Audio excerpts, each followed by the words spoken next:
जलियांवाला बाग हत्याकांड की पूरी कहानी को समझने के लिए हमें इसकी शुरुआत से लेकर इसके बदले तक की हर महत्वपूर्ण तारीख टाइमलाइन को समझना होगा। यहाँ विस्तृत और क्रमबद्ध जानकारी दी गई है। 1. नरसंहार की भूमिका। मार्च अप्रैल 1919। 18 मार्च 1919 ब्रिटिश सरकार ने रॉलेट एक्ट पारित किया। इसे बिना वकील, बिना अपील, बिना दलील का कानून कहा गया। इसके तहत सरकार किसी भी भारतीय को बिना मुकदमा चलाए 2 साल तक जेल में रख सकती थी। 6 अप्रैल 1919 महात्मा गांधी के आह्वान पर देश भर में इस कानून के खिलाफ रॉलेट सत्याग्रह शुरू हुआ और हड़तालें हुईं। 9 अप्रैल 1919 अमृतसर के 2 बड़े नेताओं डॉक्टर सैफुद्दीन किचलू और डॉक्टर सत्यपाल को गिरफ्तार कर लिया गया और उन्हें अज्ञात स्थान पर भेज दिया गया।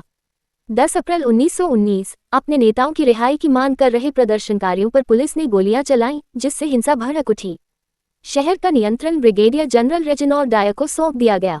2. वह काला दिन। 13 अप्रैल 1919 समय दोपहर के 4 बजे अमृतसर के जलियांवाला बाग में लगभग 15,000 से 20,000 लोग जमा हुए थे। उस दिन बैसाखी का त्योहार था, इसलिए लोग अपने परिवार और बच्चों के साथ वहां थे। मार्शल लॉ का उल्लंघन। जनरल डायर ने सुबह शहर में कर्फ्यू और मार्शल लॉ की घोषणा की थी, लेकिन संचार के साधन न होने के कारण गांव से आए लोगों को इसकी जानकारी नहीं थी। शाम 5:15 बजे जनरल डायर अपने 90 सशस्त्र सैनिकों, गोरखा और बलूच रेजिमेंट के साथ बाग में पहुंचा। उसने बिना किसी चेतावनी के भीड़ पर अंधाधुंध फायरिंग का आदेश दिया। 10 मिनट का तांडव, कुल 1650 राउंड गोलियां चलाई गईं। डायर ने जानबूझकर गोलियों की बौछार उन निकास द्वारों की तरफ रखी जहां से लोग भागने की कोशिश कर रहे थे। 3. हत्याकांड के बाद की प्रमुख घटनाएं। 14 अप्रैल 1919 पूरे पंजाब में मार्शल लॉ लगा दिया गया। लोगों को सड़कों पर कोड़ों से पीटा गया और रेंगने पर मजबूर किया गया। 30 मई 1919 गुरुदेव रवींद्रनाथ टैगोर ने इस नरसंहार के विरोध में अपना सर्वोच्च सम्मान नाइटहुड सर की उपाधि त्याग दिया। 29 अक्टूबर 1919 दबाव में आकर ब्रिटिश सरकार ने इस घटना की जांच के लिए Hunter commission disorders inquiry committee का गठन किया। 1920 हंटर कमीशन की रिपोर्ट आई, जिसमें डायर के कृत्य को केवल एक निर्णय की गलती बताया गया। उसे सजा के तौर पर केवल पद से हटाकर वापस ब्रिटेन भेज दिया गया।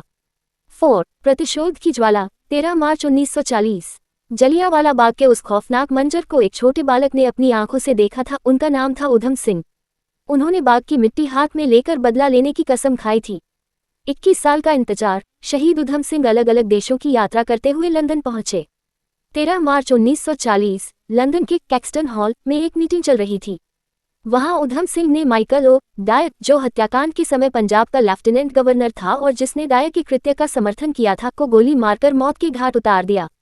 31 जुलाई 1940 शहीद उधम सिंह को लंदन की पेंटनविले जेल में फांसी दे दी गई। महत्वपूर्ण साक्ष्य आज भी मौजूद।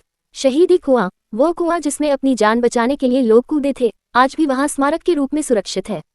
गोलियों के निशान। बाग की दीवारों पर आज भी सफेद घेरों में 36 गोलियों के निशान देखे जा सकते हैं, जो उस दिन की क्रूरता की गवाही देते हैं। अमर ज्योति। 1951 में भारत सरकार ने यहाँ एक स्मारक बनाया, जहाँ उन शहीदों की याद में अखंड ज्योति जलती रहती है। ये बलिदान व्यर्थ नहीं गया। इसी घटना ने भारत की आज़ादी के आंदोलन को एक नई दिशा दी और अंग्रेजों के अंत की शुरुआत हुई। अगर वीडियो अच्छी लगी हो तो चैनल को सब्सक्राइब करें, वीडियो को शेयर करें और लाइक करें।